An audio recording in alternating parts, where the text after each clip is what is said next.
Of the High Court to grant the right to launch that case, but it will only comment once it's studied the judgment.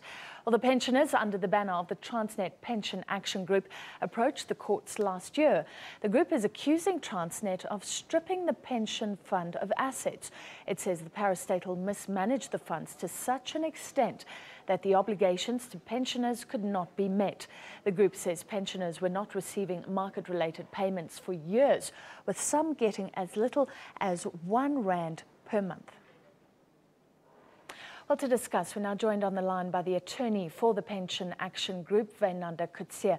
Wynanda, thank you for joining us. Can you give us some of the background? How was this coordinated and launched? And we are hearing it could be one of the biggest cases in years. Yes, we are acting on instructions of about 66,000 Transnet Pension Fund members who all contributed during their years of employment towards a pension fund, which now does not have sufficient funds to give them an inflation-related pension. Is it as bad as R1 a month for some of these pensioners? And you know, they're getting R1. How long were they in service to Transnet, for instance?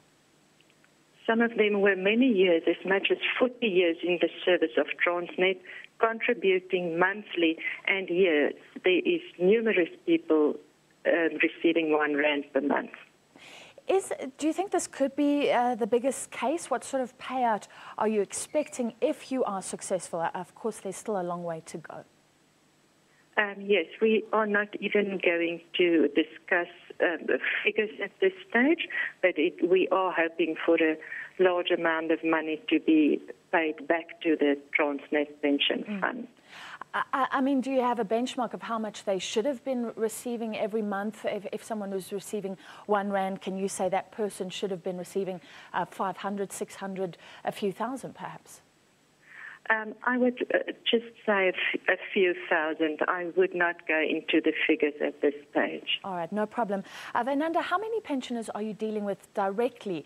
Just explain how it works. I understand sometimes you deal with a smaller group, but you're launching this action on behalf of a much wider pool of beneficiaries. Yes, at this moment we do get input and questions of about a bit more than 20,000 pensioners.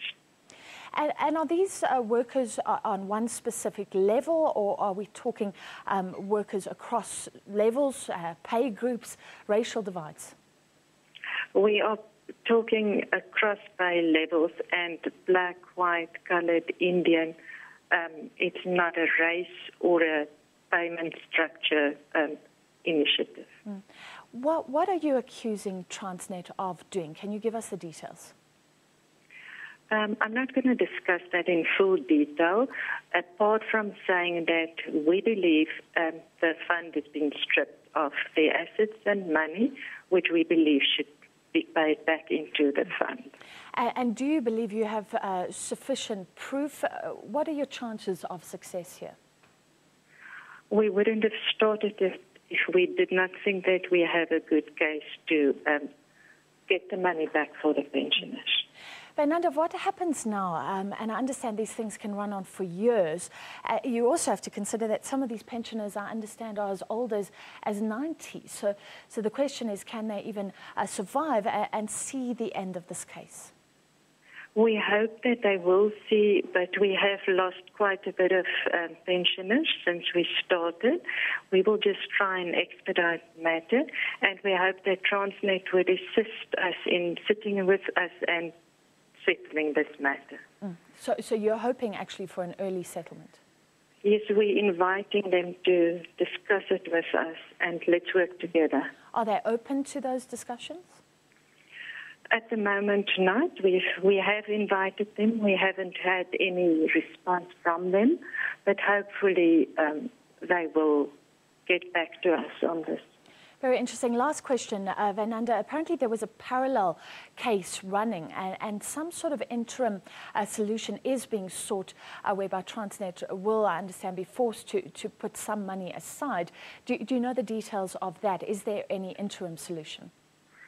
No, I do not know the details of that.